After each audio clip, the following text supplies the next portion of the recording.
बाजार के समीकरण बदले हुए हैं। अमेरिकी प्रेसिडेंशियल इलेक्शंस में ट्रंप की एंट्री से हवा का रुख बदल गया है। पहले महंगाई कंट्रोल की बातें हो रही थी, अब ब्याज दरें घटाने का जिक्र जोर पकड़ रहा है। ग्लोबल फैक्टर से इतर भारतीय बाजारों की जान बजट में अटकी हुई है। सवाल यह है कि पुरानी पॉलिसी की राह पर सरकार चलती रहेगी या फिर लोक लुभावन बजट का रास्ता पकड़ेगी। कैपिटल गेन्स टैक्स को लेकर बाजार की अपनी आशंकाएं हैं, लेकिन इन तमाम चीजों के बीच यह मत भूलिए कि बाजार लगातार नए शिखर छू रहा है। इस रिकॉर्ड तेजी वाले बाजार में बजट से पहले कहां दाव लगा रहे हैं ब्रोकरेजेस, कहां है उनके या फिर कौन से है उनके बिग बजट बेट्स।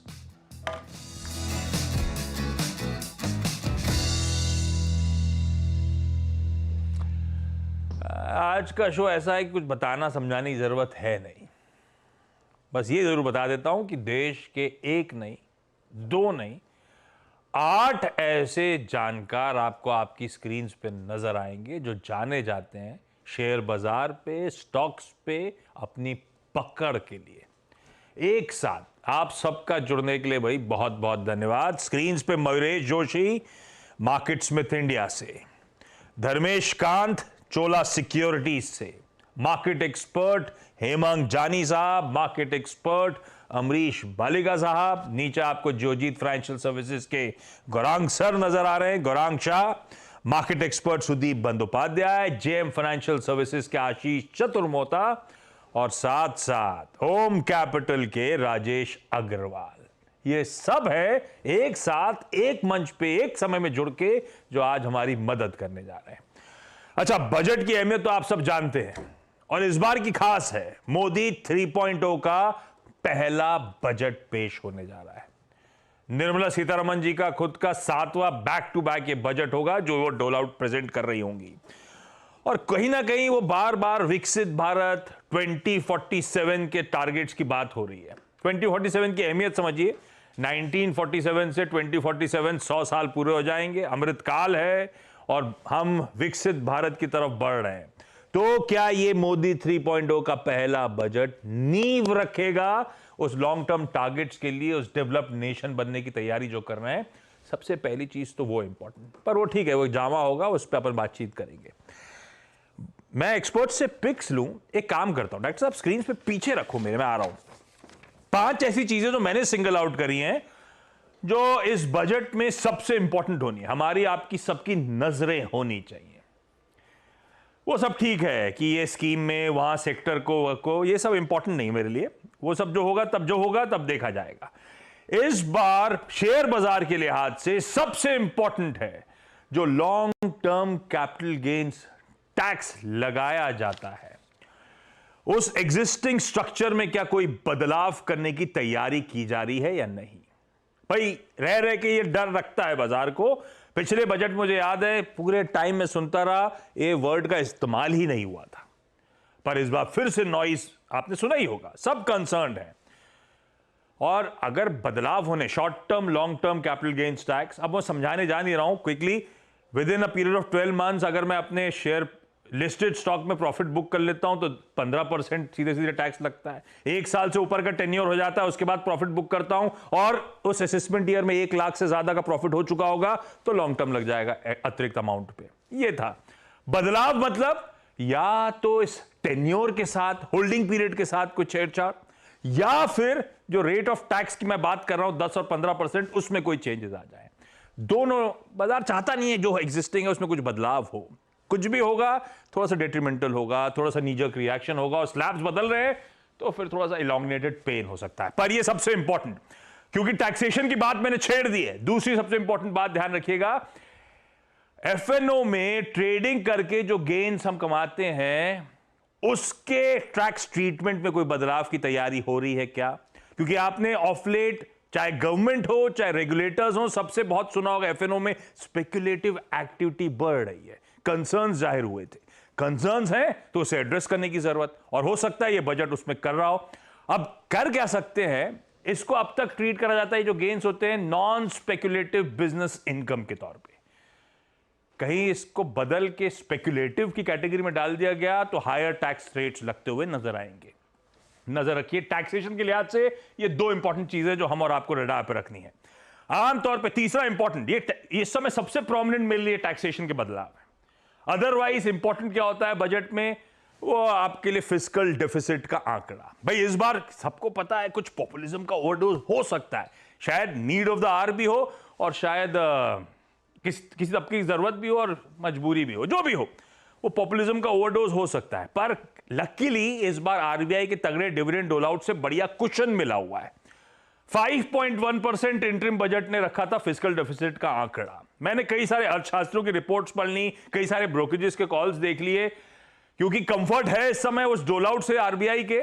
सब मान रहे हैं 5.1% के फिस्कल डेफिसिट आंकड़े पे सरकार बनी रहेगी। ये बजट वही आंकड़ा कह रहा होगा, हो ना हो शायद इससे और कंफर्टिंग आंकड़ा हो। कुछ कह रहे हैं 5%, कुछ कह रहे हैं 4.9, 4.8 तक का। तो 5.1 पकड़ लीजिए, उसमें ज्यादा डिटेरियोरेशन एंटिसिपेटेड नहीं है, कोई नहीं मान के चल रहा, पर इंपॉर्टेंट आंकड़ा है और उसके पीछे का मैथ बड़ा इंपॉर्टेंट हो जाएगा। चौथा, पिछले कई सालों से बजट की हाईलाइट हम सब के लिए रही है केपेक्स पर खर्च।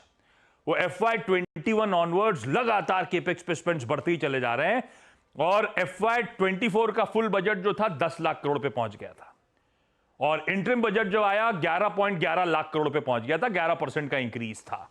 क्या वेलफेयर स्कीम्स पे खर्च केपेक्स के एवज में हो रहा है या केपेक्स का आवंटन जस का तस रहेगा और इनफैक्ट और बढ़ाया जाएगा? ये इंपॉर्टेंट हो जाता है।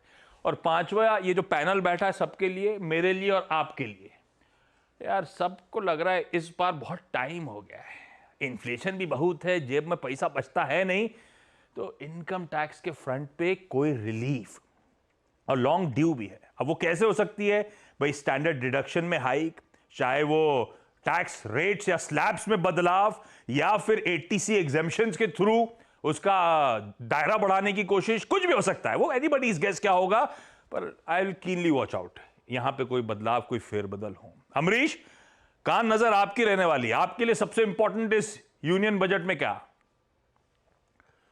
Highlight, yeah, I think they are one of the most important. जैसे for example, capital gains from a market perspective, I think we have to see कि कुछ simplification आता है कि नहीं आता है। और दूसरा बात है इनकम टैक्स में, क्योंकि clearly inflation बढ़ा है, तो clearly we need more cash in hand for the middle class and the lower middle class, तो वो काफी important रहेगा। So it's possible कि जो salary reduction है वो शायद बढ़ा सकते हैं और maybe the tax slab itself can be increased। और ये देखना पड़ेगा कि क्या क्या करते हैं इस बार। कैश इन हैंड कसम से है ही नहीं, ये बहुत जरूरी है हम सब के लिए वो रिलीफ के तौर पे। लेकिन मयूरेश, लग तो रहा है, और इनफैक्ट उस वर्डिक्ट के बाद से मोदी 3.0 के वापस आने से जो कैबिनेट मीट्स हुई, इनकी जो स्टेट गवर्नमेंट्स ने करा, वो सब दिख रहा है वेलफेयर स्टेट की तरफ ये भी बढ़ने की कोशिश कर रहे हैं। तो कहीं ना कहीं पॉपुलिज्म का इस बार ओवरडोज लग रहा है आपको, आपकी ब्रोकरेज को? चलो आशीष जी, नहीं, आई डोंट थिंक पॉपुलिज्म का कोई ओवरडोज होगा। यस, थोड़ी आई थिंक जो इंसेंटिव्स है रूरल इकोनॉमी की तरफ या सब्सिडीज है, ये थोड़ी बढ़ सकती है because rural economy is in genuine distress.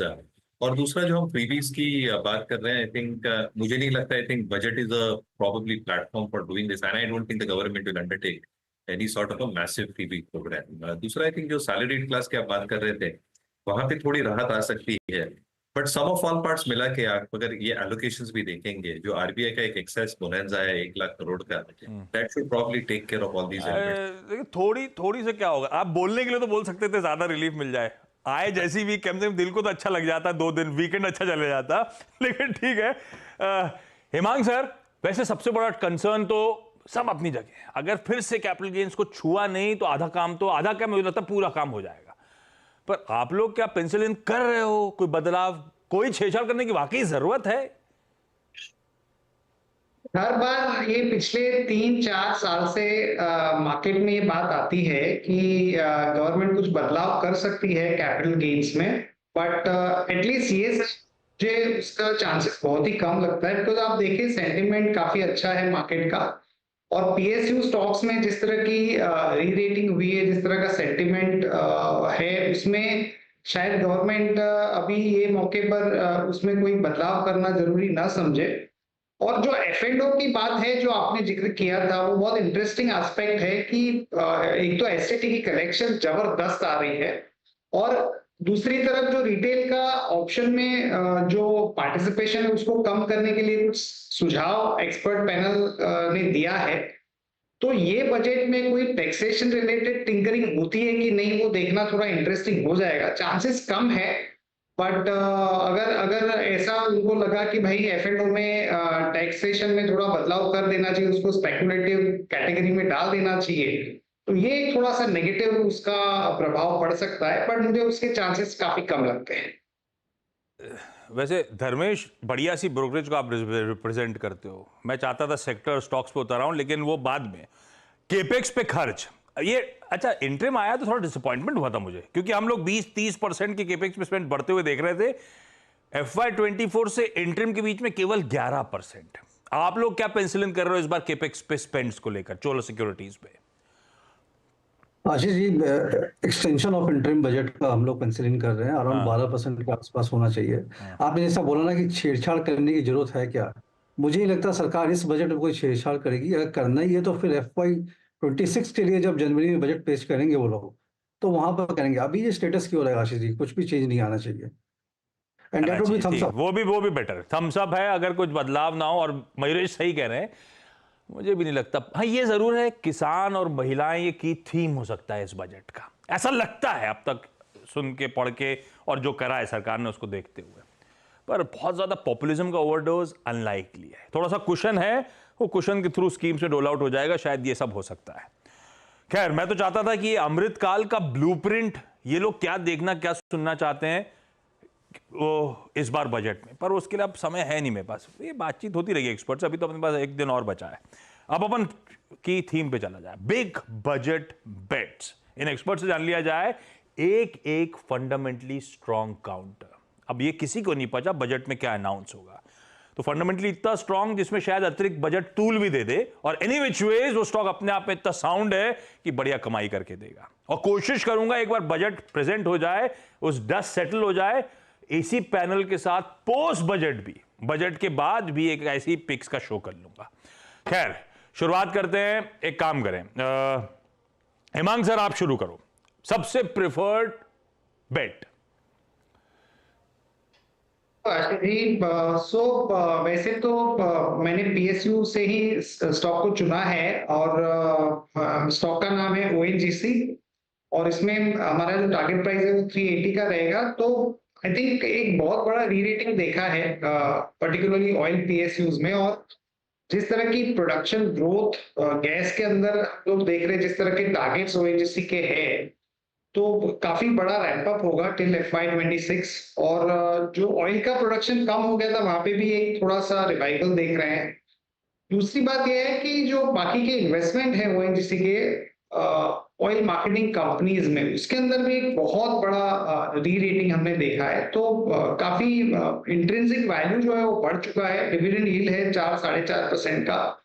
तो हालांकि PSUs में थोड़ा सा हम लोग सेल ऑफ देख रहे हैं, पर अगर आप देखें तो ONGC काफी रेजिलियंट है और 7 to 8 इयर्स के कंसोलिडेशन के बाद स्टॉक बाहर निकला है और वैल्यूएशन का कंफर्ट है। तो मुझे लगता है कि ये स्टॉक में करंट भाव में भी कंफर्ट है और अच्छा एक अपसाइड आपको देखने को मिल सकता है। और दिख भी रहा है, क्या मोमेंटम पकड़ा है। मैं ऐसे ही आज एक्सपेक्टेशंस माउंट हो रही थी कि 25,000 की तरफ बाजार बढ़ रहा है, तो 24,000 से 25,000 की जर्नी में किस निफ्टी के स्टॉक ने सबसे बड़ी आउट परफॉर्मेंस दिखाया है? सबसे पहले पायदान पे इस तरह के मूव शुरू हो गए हैं और हेमांग सर कह रहे हैं 380 तक के लिए खरीदारी करने के मौके। बेहतरीन पिक आपकी स्क्रीन पर। धर्मेश, आपकी टीम की सबसे प्रिफर्ड बिग बजट बेट। बिल्कुल आशीष जी, देखिए एक थीम तो रोल आउट हो चुका, काफी अच्छा प्राइस एक्शन भी था, बट मुझे लगता है डिफेंस अभी भी काफी अट्रैक्टिव है। पिछले 3-4 दिनों में काफी स्ट्रॉन्ग प्राइस करेक्शन और हेल्दी प्राइस करेक्शन हुआ है स्टॉक्स में, तो वहां पे मुझे लगता है DCX सिस्टम, ये एक मिड कैप डिफेंस कंपनी है, काफी स्ट्रॉन्ग दिख रही है। System integration, cable and wire harness में काम करती है। हाल फिलहाल इनको काफी अच्छा ऑर्डर भी मिला है राशन से, 1250 करोड़ का टोटल ऑर्डर बुक 2000 से ऊपर का है, 2000 करोड़ से ऊपर का। हमें लगता है कि इसकी प्रॉफिटेबिलिटी 2 साल में डबल हो जाएगी है। 68-78 करोड़ का प्रॉफिट था, जो कि 130 करोड़ के आसपास FY26 तक आने चाहिए। प्राइस करेक्शन के बाद अट्रैक्टिव वैल्यूएशन है। 460 का इमीडिएट टारगेट 1 साल के जैसे है, और 2 साल के लिए होल्डिंग करना चाहें तो 560 का टारगेट नजर आता है इसमें। 460 इवेंचुअली 560, ये लक्ष्य हैं डीसीएक्स सिस्टम्स के, और ये हट के हो गया।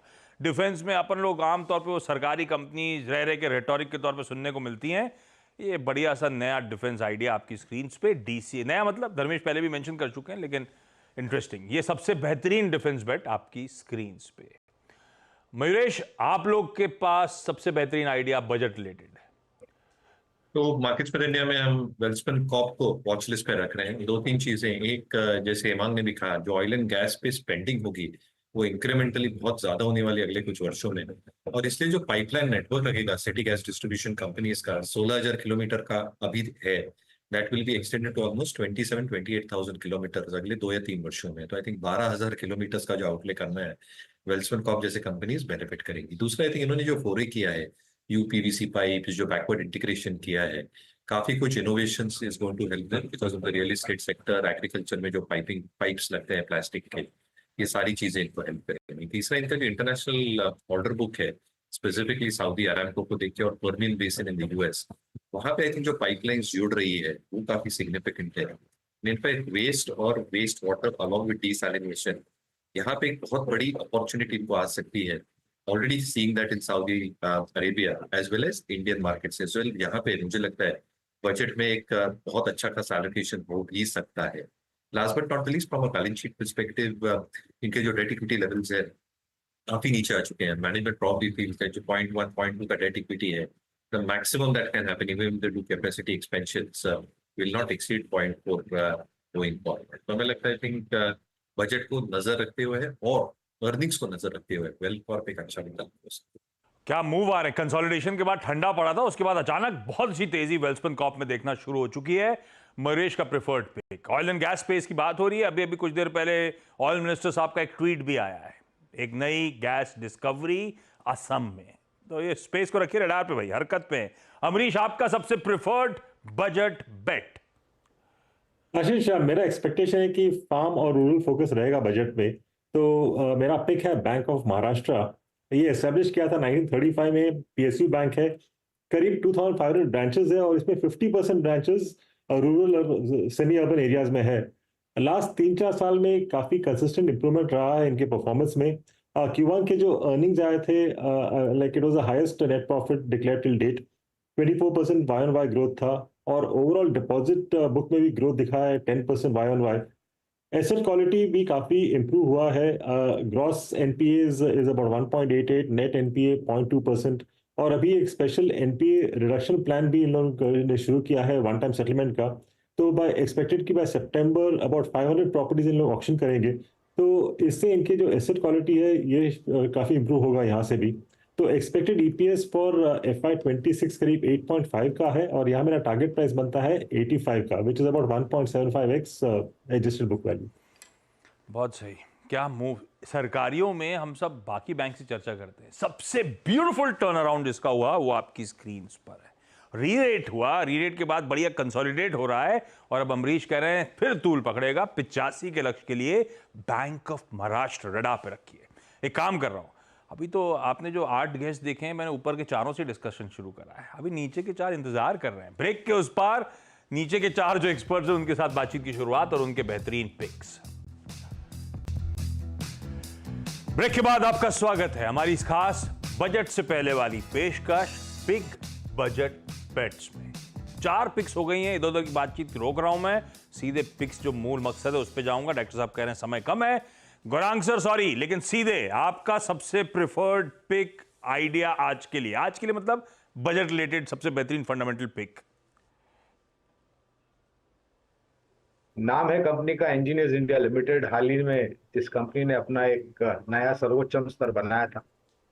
अब इस कंपनी का चयन करने का तर्क हमारे लिए इसलिए महत्वपूर्ण रहा क्योंकि ये कंपनी इंजीनियर्स इंडिया पहले तो ये एक बहुत ही लॉन्ग टर्म ग्रोथ स्टोरी के रूप में उभर करके हमारे सामने आई। हेल्दी ऑर्डर बुक है, ऑर्डर बुक बहुत मजबूत है। जो प्रोजेक्ट पाइपलाइन है इनके पास वो भी काफी मजबूत है।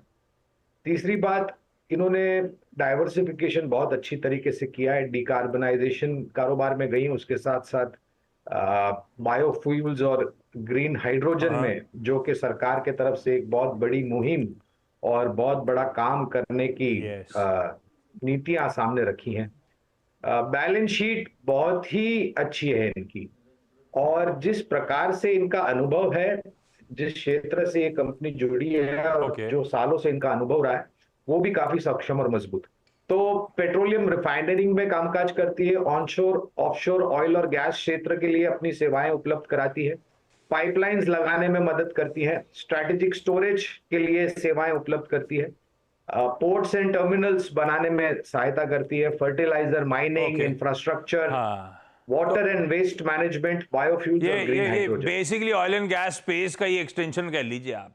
ये ओएमसीज वगैरह जो खर्चे करती है ना केपेक्स पे, उसका भी भरपूर फायदा इंजीनियर्स इंडिया को मिलता है। ये है गौरांग सर की प्रेफर्ड पिक। सुदीप सर, आपके रडार पे आज सबसे बेहतरीन बिग बजट बेट कौन सी? जिस शेयर का मैं जिक्र करना चाहूंगा बजट के लिए, वो है अपने क्षेत्र का दिग्गज company Larsen Toubro. Construction, infrastructure और कैपिटल गुड सेक्टर में इंडिया में जबरदस्त कामकाज कर रहे हैं। और इसके यहाँ पे भी ये भी ध्यान में रखना पड़ेगा कि सरकार की तरफ से ये कंस्ट्रक्शन, इंफ्रास्ट्रक्चर, कैपिटल गुड्स पे बहुत ज्यादा ध्यान है, तो बहुत अच्छा टेलविंड के साथ ऑर्डर बुक तगड़ा हो रहा है। और लार्सन टुब्रो का एग्जीक्यूशन हमेशा से बेहतरीन रहा है, और वो बेहतरीन एग्जीक्यूशन के जरिए अपना परफॉर्मेंस कंटिन्यूअसली इंप्रूव कर रहे हैं। हम लोगों को लगता है कि आने वाले दिनों में पोस्ट बजट और भी सरकार का फोकस आएगा इस सेक्टर्स में, और लार्सन का कामकाज बेहतर होगा। Okay. इसके अलावा हाइड्रोकार्बन, जहां पे वेस्ट एशिया में जबरदस्त कैपिटल एक्सपेंडिचर चल रहा है, वहां पे भी लार्सन टुब्रो को जम के ऑर्डर्स मिल रहे हैं, और ये ओवरऑल मार्जिन प्रोफाइल इंप्रूव करने में सहायता कर रहा है। Okay. आज के दिन में करीब 1/3 लार्सन के जो ऑर्डर्स हैं वो इंटरनेशनल ऑर्डर है, पर्टिकुलरली सऊदी अरेबिया, जहां पे कंस्ट्रक्शन बूम चल रहा है, वहां पे लार्सन टुब्रो एक बहुत ही Perfect. उम्दा प्लेयर के रूप में उभर के आए हैं। हाँ. और जबरदस्त ऑर्डर्स मिल रहे हैं, और ध्यान में ये रखना पड़ेगा कि ये सारे ऑर्डर्स इनको मार्जिन प्रोफाइल इंप्रूव करने में सहायता कर रहा है, तो आने वाले दिनों में लार्सन का मार्जिन प्रोफाइल इंप्रूव करेगा। Larsen and Toubro, Sudeep sir का सबसे प्रेफर्ड आइडिया। राजेश सर, दिखाइए भाई राजेश जी को। राजेश जी, आपका सबसे प्रेफर्ड पिक? देखिए, ऐसा है कि हम इस वक्त जेएसडब्ल्यू इंफ्रा के साथ जाना चाहेंगे, जो कि अगर आप देखो तो भारत का दूसरा सबसे बड़ा कमर्शियल पोर्ट ऑपरेटर है। बैलेंस शीट में इस वक्त लगभग उनके पास 1000 करोड़ रुपया है, जो कि आगे आने वाले दिनों में एसेट एक्वायर करने में और गवर्नमेंट टर्मिनल्स की बिडिंग करने में काम में आएंगे। आगे आने वाले 2 वर्ष में हमें लगता है कि अर्निंग्स ग्रोथ बहुत शानदार होगी, क्योंकि कैपेसिटी एक्सपेंशन कर रहे हैं। जो पोर्ट्स है इनके बहुत स्ट्रैटेजिक लोकेशंस में है, जो कि उनके कस्टमर्स के जो लोकेशन है उसके बहुत नजदीक पड़ते हैं, इसलिए उन्हें वहां बेनिफिट मिलता है। ठीक। तीसरे, थर्ड पार्टी बिजनेस को ग्रो करने की बातें कर रहे हैं। कुछ जेएनपीटी से इन्हें एलओआई मिले हैं, और अभी पिछले दिनों इन्होंने 70% स्टेक नौकार में लिया है। हाँ। तो इस तरीके से ये ग्रोथ की बातें कर रहे हैं, और जो भारत में हमारे इंफ्रास्ट्रक्चर, पोर्ट डेवलपमेंट की इनऑर्गेनिक बातें कर इनिशिएटिव रही बहुत है। ले रहे हैं, पर हाल के नंबर थोड़े डिसअपॉइंटिंग थे, लेकिन फंडामेंटली कोई दिक्कत नहीं। खरीदारी करने का मन स्टॉक में जेएसडब्ल्यू इंफ्रा में बनाया जा सकता है। चतुर्मोता साहब के पास चले। आशीष जी, आप लोग का जेएम में सबसे प्रेफर्ड फंडामेंटल बेट कौन सा? नमस्कार आशीष। तो देखिए, हमें पावर सेक्टर पे हम काफ़ी बुलिश रहे हैं, और हमारा ये मानना है कि गवर्नमेंट ने जो एक एम बनाई है कि करंट जो कैपेसिटी है 278 गीगावाट की रिन्यूएबल एनर्जी कैपेसिटी, इसको 500 गीगावाट तक 2030 तक पहुंचाना है। और इसमें हमें लगता है टाटा पावर एक बहुत ही बेहतरीन कंपनी होगी। एज अ डिस्क्लोजर, ये स्टॉक हमारे पोर्टफोलियोज में, एपेक्स पीएमएस स्ट्रेटेजीज के पोर्टफोलियोज में इन्वेस्टेड है, और हम इस स्टॉक के अंदर में मीडियम टू लॉन्ग टर्म में काफी पॉजिटिव व्यू रखते हैं। सबसे पहले तो इस कंपनी की जो करंट कैपेसिटी है वो ऑलमोस्ट 14 गीगावाट की है, और उसमें करीब करीब 5 गीगावाट रिन्यूएबल एनर्जी या क्लीन एनर्जी के तौर पे है। और हमें लगता है कि ये कंपनी ने जिस तरह से इनके कॉन कॉल्स में या एस्टिमेट्स में कंपनी ने कहा है कि 2027 तक ये 15 गीगावाट तक के क्लीन एनर्जी की कैपेसिटी क्रिएट करेंगे। टाटा पावर, वो है चतुर्मोता साहब का प्रेफर्ड पिक। 8 आ गए मेरे पास। प्लीज स्क्रीन पे दिखाइए सीएनबीसी आवाज के वो बिग बजट बेट्स। बाजार के 8 जाने माने फंडामेंटल एक्सपर्ट्स की बढ़िया पिक्स, कोई ओएनजीसी, कोई वेल्सपन कॉर्प, कोई DCX system, bank of Maharashtra, Larsen and Toubro, engineers India, Tata power और जेएसडब्ल्यू इंफ्रा रखिएगा अपने रडार पे। समय कम है, नहीं तो गौरांग सर से जानना चाहता उनकी शरीके हयात के लिए क्या करें निर्मला सीतारमण जी, लेकिन वो किसी और दिन के लिए। आप सबका जुड़ने के लिए बहुत बहुत धन्यवाद। Thank you so much.